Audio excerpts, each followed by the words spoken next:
کوئی آتا ہے وہ آ کے کہتا ہے جی ہمارے مسیح موعود نے غیر مسلموں کے اعتراضات کے بڑے جوابات دیے. سننا ذرا کیا جواب دیا. یہ فتح مسیح کا اعتراض سن کے ذرا دیکھنا جواب کیا دیا آپ کے مسیح موعود نے.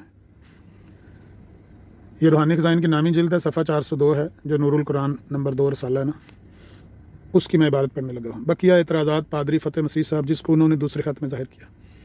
ایک یہ اعتراض ہے کہ حضرت صلی اللہ علیہ وسلم نے 3 جگہ جھوٹ بولنے کی اجازت دی ہے اور اپنے دین کو چھپا لینے کے واسطے قرآن میں صاف حکم دے دیا ہے, مگر انجیل نے ایمان کو پوشیدہ رکھنے کی اجازت نہیں دی. امال جواب. بس واضح ہو کہ جس قدر راستی کے التزام کے لیے قرآن شریف میں تاکید ہے, میں ہرگز باور نہیں کر سکتا کہ انجیل میں اس کا عشر شیر بھی تاکید ہو. 20 برس کے قریب عرصہ ہو گیا کہ میں نے اسی بارے میں ایک اشتہار دیا تھا.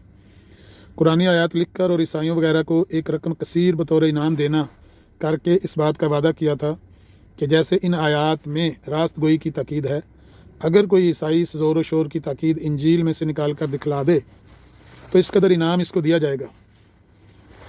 مگر پادری صاحبان اب تک ایسے چپ رہے کہ گویا ان میں جان نہیں. اب مدت کے بعد فتح مسیح صاحب کفن میں سے بولے, شاید بوجہ امتداد زمانہ ہمارا وہ اشتہار ان کو یاد نہیں رہا. پادری صاحب آپ خس و خشاک کو سونا بنانا چاہتے ہیں اور سونے کی کان سے منہ مروڑ کر ادھر ادھر بھاگتے ہیں. اگر یہ بدقسمتی نہیں تو اور کیا ہے. قرآن شریف نے دروغ گوئی کو بت پرستی کے برابر ٹھہرایا ہے, جیسا کہ اللہ تعالیٰ فرماتا ہے فَاجْتَنِبُوا الرِّجْسَ مِنَ الْأَوْثَانِ وَاجْتَنِبُوا قَوْلَ الزُّورِ, یعنی بتوں کی پلیدی اور جھوٹ کی پلیدی سے پرہیز کرو. پھر ایک جگہ فرماتا ہے قرآن کریم کہ یا ایھا الذین آمنوا کونوا قوامین بالقسط شہداء للہ ولو علی انفسکم او الوالدین والاقربین, یعنی اے ایمان والو انصاف اور راستی پر قائم ہو جاؤ اور سچی گواہیوں کو للہ ادا کرو, اگرچہ تمہاری جانوں پر ان کا ضرر پہنچے یا تمہارے ماں باپ اور تمہارے اقارب ان گواہیوں سے نقصان اٹھائیں. اب اے نا خدا ترس, ذرا انجیل کو کھول اور ہمیں بتلا کہ راست گوئی کے لیے ایسی تاکید انجیل میں کہاں ہے, اور اگر ایسی تاکید ہوتی تو پطرس اول درجے کا حواری کیوں جھوٹ بولتا اور کیوں جھوٹی قسم کھا کر حضرت مسیح پر لعنت بھیج کر صاف مکر جاتا کہ میں اس کو نہیں جانتا. یہ ہے آپ کے مسیح موعود کے جواب کو دیکھ لیں, یہی اسی طرح کے جواب ہیں. ان کے اوپر حملے ہیں, مسیح علیہ السلام کے اوپر حملے, ان کے حواریوں پر حملے. بھائی جو سوال اس نے پوچھا پہلے اس کا تو جواب دے لو, پھر الزامات لگا لینا. بہرحال سنتے جائیں. حضرت صلی اللہ علیہ وسلم کے صحابہ رضی اللہ عنہم محض راست گوئی کی وجہ سے شہید ہوتے رہے اور الہی گواہی کو انہوں نے ہرگز مخفی نہ رکھا.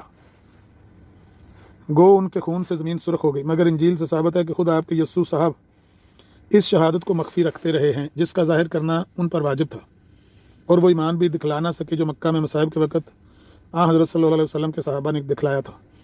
امید ہے کہ آپ اس سے منکر نہیں ہوں گے, اور اگر خیانت کے طور پر مکر بھی گئے تو وہ تمام مقام ہم دکھلا دیں گے, بالفعل صرف نمونے کے طور پر ثبوت میں لکھا گیا. اور پھر آپ لکھتے ہیں کہ حضرت صلی اللہ علیہ وسلم نے 3 جگہ جھوٹ بولنے کی اجازت دی ہے, مگر یہ آپ کو اپنی جہالت کی وجہ سے غلطی لگی ہے. دراصل بات یہی ہے کہ کسی حدیث میں جھوٹ بولنے کی ہرگز اجازت نہیں, بلکہ حدیث میں تو یہ لفظ ہیں کہ ان قتلت او حرقت, یعنی سچ کو مت چھوڑ اگرچہ تو قتل کیا جائے اور جلایا جائے. پھر جس حالت میں قرآن کہتا ہے کہ تم انصاف اور سچ مت چھوڑو اگرچہ تمہاری جانیں بھی اس سے ضائع ہوں, اور حدیث کہتی ہے اگرچہ تم جلائے جاؤ اور قتل کیے جاؤ مگر سچ ہی بولو. بھئی یہ جو حدیث آپ کے مسیح موعود نے لکھی ہے ان قتلت او حرقت لا تشرک باللہ, یہ تو میرے علم میں ہے. یہ جو آپ کے مسیح موعود نے اس کو جھوٹ کی ممانعت پر چسپاں کیا ہے, تھوڑی سی نکال کر کوئی دکھائے گا یہ حدیث کہاں پر پائی جاتی ہے جو آپ کے مسیح موعود نے پیش کی ہے. اس کے لیے تو میرا انتظار رہے گا کہ آپ حوالہ پیش کریں. ان قتلت او حرقت, اس کا تو مطلب یہ ہے کہ اگر تو قتل کیا جائے یا جلایا جائے, آگے کہاں پر ہے کہ تو سچ بولنا جھوٹ نہ بولنا, وہ الفاظ کہاں پر ہے؟ جس حالت میں قرآن کہتا ہے کہ تم انصاف اور سچ مت چھوڑو اگرچہ تمہاری جانیں بھی اس سے ضائع ہوں, اور حدیث کہتی ہے کہ اگرچہ تم جلائے جاؤ اور قتل کی جاؤ مگر سچ ہی بولو, تو پھر اگر فرض کے طور پر کوئی حدیث قرآن اور حدیث صحیحہ کے مخالف ہو تو وہ قابل سماعت نہیں ہوگی, کیونکہ ہم لوگ اسی حدیث کو قبول کرتے ہیں جو احادیث صحیحہ اور قرآن کریم کے مخالف نہ ہو. ہاں بعض احادیث میں توریہ کے جواز کی طرف اشارہ پایا جاتا ہے. لو جی آپ کوئی لگے ہیں منڈا پان لگے تو مسیح موعود, توریہ کے جواز کی طرف اشارہ پایا جاتا ہے اور اسی کو نفرت دلانے کی غرض سے کذب کے نام سے موسوم کیا گیا ہے. یہ آپ کے مسیح موعود کی تفہیم ہے اپنی کہ اس کی توریہ کی نفرت کو اجاگر کرنے کے لیے اسے کذب قرار دیا گیا ہے. یہ آپ کے مسیح موعود نے بات کہاں سے لی ہے, اس کی کیا دلیل ہے؟ یہ ان کی ذاتی تفہیم ہے نا. اور ایک جاہل اور احمق جب ایسا لفظ کسی حدیث میں بطور تسامح کے لکھا ہوا پاوے تو شاید اس کو حقیقی کذب ہی سمجھ لے، کیونکہ وہ اس قطعی فیصلے سے بے خبر ہے کہ حقیقی کذب اسلام میں پلید اور حرام اور شرک کے برابر ہے. مگر توریہ جو در حقیقت کذب نہیں گو کذب کے رنگ میں ہے، اضطرار کے وقت عوام کے واسطے اس کا جواز حدیث سے پایا جاتا ہے. لو جی مان گئے، آگے سننا. مگر پھر بھی لکھا ہے کہ افضل وہی لوگ ہیں جو توریہ سے بھی پرہیز کریں. اس کا حوالہ بھائی آپ حضرات کے ذمے ہے جو مرزا غلام احمد قادیانی کے پیروکار ہیں کہ یہ کہاں لکھا ہے کہ افضل وہی لوگ ہیں جو توریہ سے بھی پرہیز کریں. یہ کہاں لکھا ہے؟ جھوٹ بول کے فتح مسیح کو جواب دیتے رہے ہو. یہ آپ نے اسلام کا دفاع کیا ہے، جھوٹ بول کر آپ دفاع کرنے کی کوشش کرتے رہے ہیں. اگر یہ سچ ہے تو لاؤ یہ حوالہ کہ افضل وہی لوگ ہیں جو توریہ سے بھی پرہیز کریں. لاؤ اس کا حوالہ. ہمارے مسیح موعود نے بڑی خدمت کی ہے اسلام کی، مخالفوں کو جواب دیے ہیں، یہ جواب دیے ہیں، جھوٹ بولے ہیں. آگے سنیں. اور توریہ اسلامی اصطلاح میں اس کو کہتے ہیں کہ فتنہ کے خوف سے ایک بات کو چھپانے کے لیے یا کسی اور مصلحت پر ایک راز کی بات مخفی رکھنے کی غرض سے ایسی مثالوں اور پیرایوں میں اس کو بیان کیا جائے کہ عقل مند تو اس بات کو سمجھ جائے اور نادان کے سمجھ میں نہ آئے، اس کا خیال دوسری طرف چلا جائے جو متکلم کا مقصود نہیں، اور غور کرنے کے بعد معلوم ہو کہ جو کچھ متکلم نے کہا ہے وہ جھوٹ نہیں بلکہ حق کے محض ہے، اور کچھ بھی کذب کی اس میں آمیزش نہ ہو، اور نہ دل نے ایک ذرہ بھی کذب کی طرف میل کیا. جیسا کہ بعض احادیث میں دو مسلمانوں میں صلح کرانے کے لیے یا اپنی بیوی کو کسی فتنہ اور خانگی ناراضگی اور جھگڑے سے بچانے کے لیے یا جنگ میں اپنے مسالے دشمن سے مخفی رکھنے کی غرض سے اور دشمن کو اور طرف جھکا دینے کی نیت سے توریہ کا جواز پایا جاتا ہے. مگر باوصف اس کے بہت سی حدیثیں دوسری بھی ہیں جن سے معلوم ہوتا ہے کہ توریہ اعلیٰ درجے کے تقویٰ کے برخلاف ہے. لعنت اللہ علی الکاذبین. دکھاؤ کہاں پر یہ بات لکھی ہے. پیارے نبی صلی اللہ علیہ وسلم خود جب جنگ کے لیے نکلتے تو جو مدینے کے منافقین تھے ان کو اصلیت پتہ نہ چلے، اصل رستہ نہ پتہ چلے، آپ دوسرے رستے سے نکلتے. مدینہ سے جب آپ جنگ کے لیے نکلتے تو کیونکہ مدینہ میں منافق بھی تھے، ان کے فتنے اور شر سے بچنے کے لیے آپ سیدھے رستے کی طرف سفر نہیں کرتے، الٹی طرف کو جاتے تاکہ ان کو یہی پتہ چلے کہ یہ اس طرف کو جا رہے ہیں، حالانکہ آپ دوسری طرف آپ نے جانا ہوتا تھا. اسی کا نام توریہ ہے. کیا ہمارے نبی صلی اللہ علیہ وسلم یہ کام کرتے؟ یہ تقویٰ کے خلاف تھا. جھوٹ بولے ہیں آپ کے مسیح موعود نے. اسلام کا دفاع اس نے کیا کرنا؟ اس بیچارے کا علم ہی کوئی نہیں تھا. اسلام کا دفاع تو وہ کرے گا نا جس کے پاس کوئی علم ہے. بہرحال آگے سنتے جائیں کہ دشمن اور طرف جھکا دینے کی نیت سے توریہ کا جواز پایا جاتا ہے. مگر باوصف اس کے بہت سی حدیثیں دوسری بھی ہیں جن سے معلوم ہوتا ہے کہ توریہ اعلیٰ درجے کے تقوی کے برخلاف ہے. ایک حدیث پیش کر دو. کل میں نے کہا تھا 500 یورو میں انعام دوں گا. ایک حدیث ایسی پیش کر دو جس میں یہ لکھا ہو کہ جو توریہ ہے یہ تقوی کے خلاف ہے، اعلیٰ درجے کے تقوی کے خلاف ہے. بہرحال کھلی سچائی بہتر ہے اگرچہ اس کی وجہ سے قتل کیا جائے اور جلایا جائے. مگر افسوس کہ یہ توریہ آپ کے یسوع صاحب کے کلام میں بہت ہی پایا جاتا. اب لگے جی یسوع مسیح کے خطے پڑھنے لگے آپ کے مرزا صاحب. یہ جواب دیا کرتے تھے. دیکھنا ذرا جواب. تمام انجیلیں اس سے بھری پڑی ہیں، اس لیے ہمیں ماننا پڑتا ہے کہ اگر توریہ کذب ہے تو یسوع سے زیادہ دنیا میں کوئی بھی کذاب نہیں گزرا. یسوع صاحب کا یہ قول کہ میں خدا کے ہیکل کو ڈھا سکتا ہوں پھر میں 3 دن میں اسے بنا سکتا ہوں، یہی وہ قول ہے جس کو توریہ کہتے ہیں. اور ایسا ہی وہ قول کہ ایک گھر کا مالک تھا جس نے انگورستان لگایا. یہ سب توریہ کی قسمیں ہیں اور یسوع صاحب کے کلام میں اس کے بہت سے نمونے ہیں، کیونکہ وہ ہمیشہ چبا کر باتیں کرتا تھا اور اس کی باتوں میں دو رنگی پائی جاتی تھی. یہ گالیاں دینے کے لیے آپ کے مسیح میں جواب دے رہے ہیں فتح مسیح کو. صرف یہ گالیاں ہیں جو یسوع مسیح کو دی ہوئی ہیں اپنی کتابوں میں، باقی تو کچھ بھی نہیں. جواب تو کہتے ہیں نا کھایا پیا کچھ نہیں، گلاس توڑا 12 نے. ہمارے سید و مولا جناب مقدس نبوی کی تعلیم کا ایک اعلیٰ نمونہ اس جگہ ثابت ہوتا ہے، اور وہ یہ کہ جس توریہ کو آپ کا یسوع شیر مادر کی طرح تمام عمر استعمال کرتا رہا، یعنی یہ کہہ رہے ہیں کہ ماں کے دودھ کی طرح آپ کا یسوع ساری عمر استعمال کرتا رہا. یہ دیکھ لو کیا جواب دیے ہوئے ہیں عیسائیوں کو. ہمارے مسیح موعود نے عیسائیوں کے منہ بند کر دیے جواب دے کے، گالیاں دے کے لوگوں کے منہ بند کیے ہیں. حضرت صلی اللہ علیہ وسلم نے حت الوسع اس سے مجتنب رہنے کا حکم کیا ہے. وہ کہاں ہے وہ حکم؟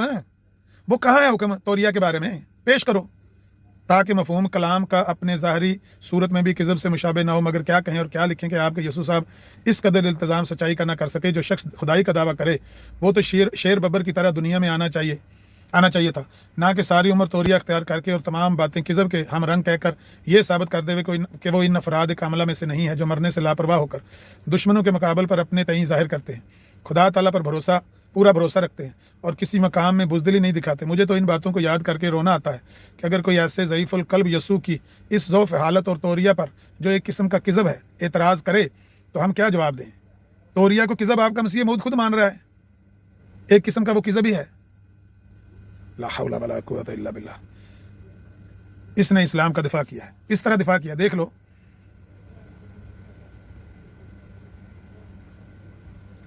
اعتراض کرے تو ہم کیا جواب دیں؟ جب میں دیکھتا ہوں کہ جناب سید المرسلین جنگ احد میں اکیلے ہونے کی حالت میں برہنہ تلواروں کے سامنے کہہ رہے تھے میں محمد ہوں، میں نبی اللہ ہوں، میں ابن عبد المطلب ہوں، اور پھر دوسری طرف دیکھتا ہوں کہ آپ کا یسوع کام کر اپنے شاگردوں کو یہ خلاف واقعہ تعلیم دیتا ہے کہ کسی سے نہ کہنا کہ میں یسوع مسیح ہوں، حالانکہ اس کلمہ سے کوئی اس کو قتل نہیں کرتا، تو میں دریائے حیرت میں غرق ہو جاتا ہوں کہ یا الہی، یہ شخص بھی نبی ہی کہلاتا ہے جس کی شجاعت کا خدا کی راہ میں یہ حال ہے۔ یہ جواب دیے بس۔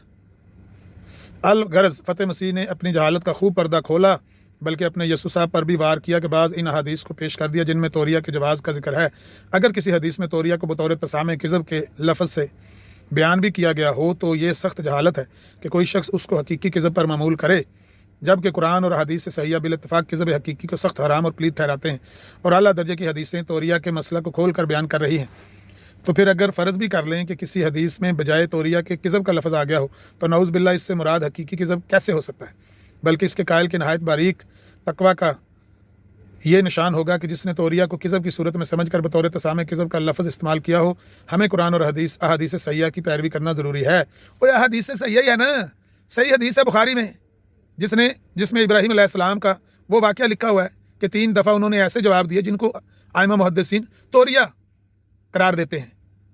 بظاہر وہ لفظ کذب کے استعمال، لیکن کذب کیا ایک معنی توریہ بھی ہے، تو وہ صحیح حدیث ہے اور کیا ہے؟ ضعیف حدیث بخاری کی۔ اگر کوئی امر اس کے مخالف ہوگا تو ہم اس کے وہ معنی ہرگز قبول نہیں کریں گے جو مخالف ہوں۔ وہ بخاری سے مخالف جو حدیث ہو وہ تو آپ نے خود کہا ہے کہ ہم قبول ہی نہیں کریں گے۔ جو حدیث بخاری کے خلاف ہوگی آپ نے خود کہا کہ ہم تو وہ قبول ہی نہیں کرتے، تو وہ بخاری میں حدیث ہے ابراہیم علیہ السلام والی، تو ہم اس کے وہ معنی ہرگز قبول نہیں کریں گے جو مخالف ہوں۔ احادیث پر نظر ڈالنے کے وقت یہ بات ضروری ہوتی ہے کہ ایسی حدیثوں پر بھروسہ نہ کریں جو ان حدیث سے متناقض اور مخالف ہوں، جن کی صحت اعلیٰ درجے پر پہنچ چکی ہے، اور نہ ایسی حدیثوں پر جو قرآن کی نصوص صریحہ بینہ محکمہ سے صریح مخالف اور مغایر اور مباین واقع ہوں۔ پھر ایک ایسا مسئلہ جو قرآن اور حدیث صحیحہ نے اس پر اتفاق کر لیا، کتب دین میں صراحت سے اس کا ذکر ہے، اس کے مخالف کسی بہودہ قول یا کسی مغشوش اور غیر ثابت حدیث یا مشتبہ اثر سے تمسک کر کے اعتراض کرنا یہ خیانت اور شرارت کا کام ہے۔ اور وہ کتاب ہے جس کو آپ کہہ چکے ہیں اصح الکتاب بعد کتاب اللہ ہے، صحیح بخاری، اس کی وہ حدیث ہے جس کو آپ بہودہ قول کہہ رہے ہیں۔ در حقیقت عیسائیوں کے ایسی شرارتوں نے ہی ہلاک کیا ہے۔ ان لوگوں کو خود بخود حدیث دیکھنے کا مادہ نہیں، غائط کار مشکات کا کوئی ترجمہ دیکھ کر جس بات پر اپنے فہم ناقص سے عیب لگا سکتے ہیں وہی بات لے لیتے ہیں، حالانکہ کتب حدیث میں رتب و یابس سب کچھ ہوتا ہے، اور عامل بالحدیث کو تنقید کی ضرورت پڑتی ہے، اور یہ ایک نہایت نازک کام ہے کہ ہر ایک قسم کے حدیث میں سے احادیث صحیحہ تلاش کریں اور پھر اس کے صحیح معنی معلوم کریں، اور پھر اس کے لیے صحیح محمل تلاش کریں۔ قرآن نے جھوٹوں پر لعنت کی ہے اور نیز فرمایا کہ جھوٹے شیطان کے مصاحب ہوتے ہیں اور جھوٹے بے ایمان ہوتے ہیں، جھوٹوں پر شیاطین نازل ہوتے ہیں۔ صرف یہی نہیں فرمایا کہ تم جھوٹ مت بولو، بلکہ یہ بھی فرمایا کہ تم جھوٹوں کی صحبت بھی چھوڑ دو اور ان کو اپنا یار دوست مت بناؤ، اور خدا سے ڈرو اور سچوں کے ساتھ رہو۔ اور ایک جگہ فرماتا ہے کہ جب تو کوئی کلام کرے تو تیرے کلام محض صدق ہو، ٹھٹھے کے طور پر بھی اس میں جھوٹ نہ ہو۔ اب بتلاؤ یہ تعلیمیں انجیل میں کہاں ہیں؟ اگر ایسی تعلیمیں ہوتی تو عیسائیوں میں اپریل فول کی گندی رسمیں اب تک کیوں جاری رہتی؟ دیکھو اپریل فول کیسی بری رسم ہے کہ ناحق جھوٹ بولنا اس تہذیب کی بات سمجھی جاتی ہے۔ یہ عیسائی تہذیب اور انجیلی تعلیم ہے۔ معلوم ہوتا ہے کہ عیسائی لوگ جھوٹ سے بہت ہی پیار کرتے ہیں، چنانچہ عملی حالت اس پر شاہد ہے۔ مثلا قرآن تو تمام مسلمانوں کے ہاتھ میں ایک ہی ہے، مگر سنا گیا کہ انجیلیں 60 سے بھی کچھ زیادہ ہیں۔ یہ کیا ہے؟ مطلب جواب تو اس اعتراض کا دینا ہے کہ بعض احادیث میں بعض صورتوں میں جھوٹ بولنے کی اجازت دی گئی ہے۔ یہ اعتراض ہے فتح مسیح کا، تو یہ کیا جواب دیے جا رہے ہیں؟ پڑھیں ان کو، کچھ بھی نہیں ہے سوائے یسوع المسیح کو برا بھلا کہنے کے، ان کو گالیاں دینے کے، اور کچھ بھی نہیں ہے اس میں۔ پڑھ لیں یہ سارا جواب، انا للہ و انا الیہ راجعون ہی پڑھا جا سکتا ہے۔ اگر یہ بندہ آپ سمجھتے ہیں کہ اس نے اسلام کا دفاع کیا ہے تو یہ آپ کی اپنی عقل ہے جس پر صرف ماتم کیا جا سکتا ہے. اللہ آپ کو سمجھ دے.